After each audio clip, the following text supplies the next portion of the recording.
Bienvenidos a las noticias económicas de DW. Soy Juliana González. Un informe publicado este martes asegura que China ha girado unos 240.000 millones de dólares en préstamos en las últimas 2 décadas a más de una veintena de países en desarrollo con riesgo de suspensión de pagos.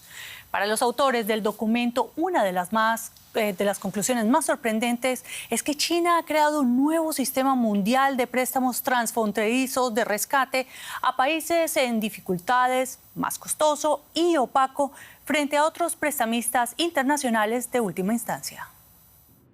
China estrecha su cerco financiero sobre países en desarrollo que participan en la nueva ruta de la seda. Según un nuevo estudio del Banco Mundial, la escuela Harvard Kennedy, A-Data y el Instituto de Economía Mundial de Kiel, Pekín ha concedido cientos de miles de millones de dólares en préstamos para rescatar a países con problemas para devolver los préstamos que ya les había concedido para la construcción de infraestructuras. China gastó 240.000 millones de dólares en préstamos de rescate para países de la nueva ruta de la seda entre 2008 y 2021. Casi el 80% de estos préstamos fueron concedidos entre 2016 y 2021. La mayoría fueron para Argentina, con casi 112.000 millones de dólares, seguida de Pakistán y Egipto. Los críticos llevan tiempo acusando a China de engañar a los países en desarrollo con deudas trampa, ofreciéndoles préstamos por grandes sumas de capital. El estudio muestra que los préstamos de rescate chinos siguen siendo pequeños, pero crecen rápidamente. Pekín, por su parte, rechaza esas acusaciones. Insiste en que esos préstamos forman parte de proyectos de inversión absolutamente transparentes. China siempre ha cooperado con países en desarrollo en materia de inversión y financiación, con apertura y transparencia. China actúa de acuerdo con las leyes del mercado y las normas internacionales. Respeta la voluntad de los países. Nunca ha obligado a ningún país a adquirir préstamos ni a pagarlos. No impondrá condiciones políticas a los préstamos y no busca ningún interés político propio. Según el estudio, en 2010, menos del 5% de los préstamos chinos a países con dificultades para devolverlos fueron prolongados. En 2022, esta cifra ascendió al 60%. La publicación revela que los objetivos de los préstamos están alejándose de la financiación de las inversiones en infraestructura originales para pasar a cubrir pérdidas. En muchos sentidos, la nueva ruta de la seda se ha convertido en una campaña multinacional para que China rescate sus propios bancos. Y para conocer más detalles de este estudio, nosotros hemos invitado al economista Federico Foders, quien ha estado vinculado a lo largo de su carrera al Instituto de Kiel de Economía Internacional, una de las entidades coautoras de este informe. Señor Foders, un gusto que esté con nosotros a estas altas horas de la noche aquí en Alemania. El gusto es mío. La primera pregunta, señor Foders, es: Argentina es uno de esos principales deudores de China. ¿Qué implicaciones tiene para este país y para otros deudores estos préstamos de última instancia otorgados por China?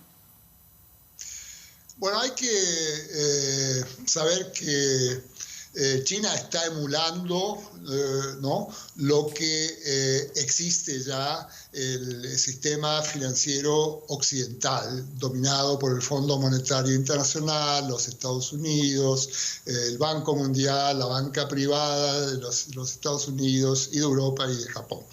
Ahora, hay una gran diferencia entre la actividad de la banca china en comparación con lo que pasa en la banca occidental. En primer lugar, los chinos cobran una tasa de interés que es mucho más alta que la que cobra el Fondo Monetario Internacional o la que cobra la banca privada.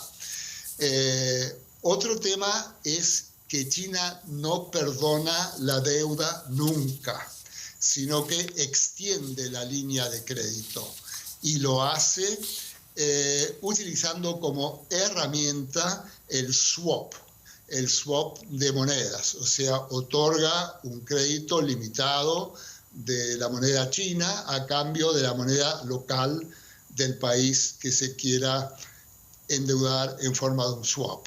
Entonces eso es una extensión de la línea de crédito, entonces otorga a China a países como la Argentina la oportunidad de pagar sus deudas frente a China con ese dinero en yuan o renminbi, pero también tiene la opción de ir al mercado cambiario y usar ese monto de moneda china para comprar dólares para poder pagar otras deudas frente a terceros países.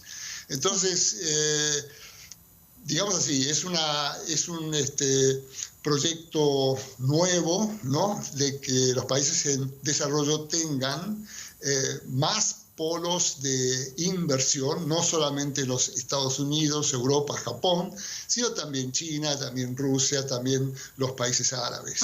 Entonces, de ese punto de vista, es una diversificación y es una cosa positiva si se habla desde el punto de vista de los países en desarrollo de Latinoamérica, de África y del Asia. Señor Foders, brevemente, ¿estamos ante un nuevo sistema mundial de rescates financieros y qué consecuencias tiene esto, por ejemplo, ante una eventual crisis de deuda soberana? Bueno, la consecuencia primera es que China busca sustituir al dólar, ¿no es verdad?, como la moneda fundamental de reserva de la economía mundial. Entonces, acá lo que estamos viendo es que China está ofreciendo la oportunidad de ayudar a países que están justo antes de un cese de pagos. Son países que no recibirían ese tipo de ayuda de otras fuentes, de fuentes occidentales. Entonces, China, digamos así, ofrece una especie de libertad a países que están en una posición financiera bastante floja. Muchas gracias, señor Federico Foders, por atendernos hasta ahora y ayudarnos a entender el alcance de esta información. Hasta una próxima oportunidad. Gracias. Y nosotros seguimos hablando de las inversiones chinas, y es que los habitantes de Debrecen, una ciudad del este de Hungría, llevan semanas expresando su frustración por el proyecto de una fábrica china de baterías eléctricas. El gobierno considera que la multimillonaria inversión de la empresa china es necesaria para el crecimiento económico de la región y para garantizar el empleo. Aquí les traemos un reportaje desde el lugar de los hechos. En el extrarradio de Debrecen, la gente está enojada y frustrada por la construcción de una gran fábrica china de baterías para vehículos eléctricos. Contaminará mucho y a nadie le importa la gente que vive en esta región. El movimiento Madres contra la fábrica de baterías ha organizado la protesta, un grupo de madres que temen el potencial daño a la salud. Marian Viro es una de las integrantes. Nos dice que sale a protestar por sus hijos. Nuestro plan de vida era quedarnos aquí para siempre, lo teníamos muy claro. Pero ahora nos preocupa la falta de agua y la contaminación, lo que irá a parar a las aguas subterráneas. Ya no podré fiarme de que aquello que compro a los productores locales sea orgánico. Debrecen, en el este de Hungría, es un bastión del gobierno. Pero muchos de los que apoyan al partido gobernante Fidesz, como Marian, se sienten defraudados.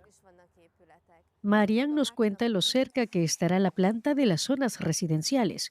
Con una superficie de al menos 220 hectáreas, el equivalente a más de 200 canchas de fútbol, será una de las mayores fábricas de baterías de Europa. Ya han comenzado a preparar el terreno. Costos estimados unos 7.300 millones de euros. Año previsto de finalización 2028. Muchos vecinos denuncian que la planta contaminará la tierra, el aire y el agua de la región. El gobierno dice que se crearán puestos de trabajo y que los temores de la gente se basan en noticias falsas. La expansión de China en Hungría no es ninguna sorpresa. Forma parte de la política de Orbán de mirar hacia el este. Y la inflación, la debilidad del florín húngaro y la disminución de las subvenciones europeas hace que necesite urgentemente inversiones. Las protestas contra la planta aumentaron tras la ausencia de precipitaciones del año pasado. Este lago cercano a las obras se secó. Ahora vuelve a haber agua, pero los ecologistas están preocupados. Cuantos más consumidores vengan a esta región, más se expandirá la industria y más agua se necesitará. Eso agravará la situación. El agua no aparece mágicamente, solo hay agua si llueve. El problema no son las fábricas de baterías en sí, afirman los ambientalistas, sino dónde se construyen. El gobierno húngaro quiere construir tal número de fábricas que podrían cubrir con ello una quinta parte del suministro de toda la Unión Europea. Hungría fabricaría para tanta gente que estaría produciendo entre 8 y 10 veces más de lo que necesita su propia población, y muy probablemente los recursos del país no den para tanta demanda. El ayuntamiento de Debrecen rechazó nuestra solicitud de entrevista para hablar de la viabilidad medioambiental de la planta. Oficialmente, la primera fase de construcción se ha aprobado ya. Marian lo tiene decidido. Si la construcción de la planta no se frena, venderá su casa y se irá. Y nos vamos para Francia, donde la Fiscalía Nacional Financiera registró este martes las sedes de 5 grandes bancos, entre los que se encuentran el Société Générale, el BNP Paribas y el HSBC, señaladas de cometer un presunto fraude fiscal en el cobro de dividendos. El allanamiento e incautación de posibles pruebas fue un procedimiento de cooperación judicial europea dirigido por magistrados franceses, con la intervención de 6 fiscales alemanes y 150 investigadores. Las autoridades tratan de confirmar el esquema de estafa de varios miles de millones de euros por año que las entidades podrían haber realizado durante 2 décadas a través de un método conocido coloquialmente como el cum cum. Y hasta aquí el espacio de la economía. Ustedes muchas gracias por acompañarnos y nos vemos en la siguiente emisión.